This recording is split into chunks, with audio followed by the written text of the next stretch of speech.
Hola, mi nombre es Aaron Lee y hoy voy a hablar de los Estados Unidos y las ciudades que he visitado.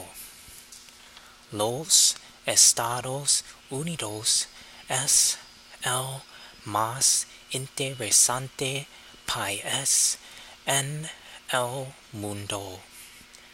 Todos los ciudadanos estadounidenses tienen el derecho a votar.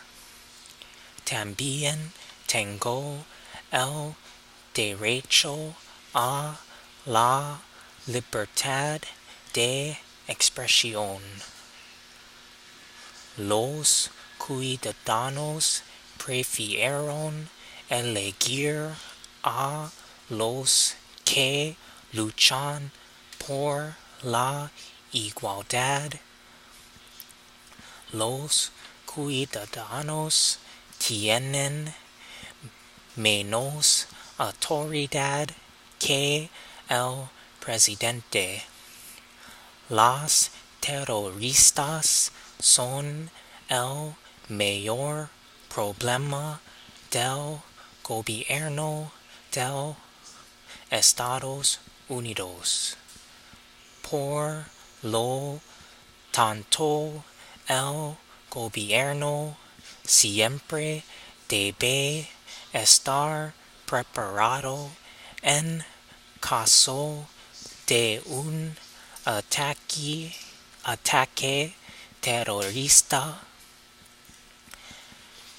El presidente sugirió que los Estados Unidos fortaleciera la seguridad nacional con leyes más estrictas. Algunas personas no están de acuerdo más que otros acerca de las ideas del presidente.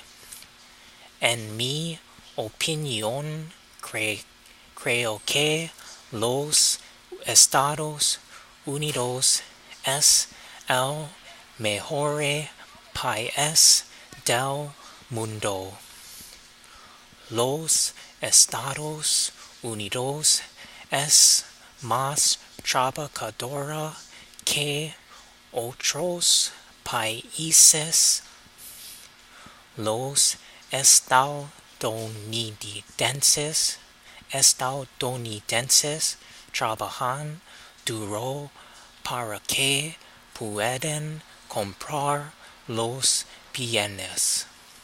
Aunque el salario mínimo no mejora, los estadounidenses siempre trabajan duro. El año pasado ha visitado Nueva York y Miami.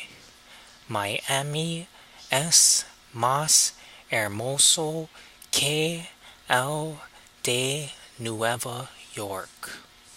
Miami es la más pacífica lugar en el mundo.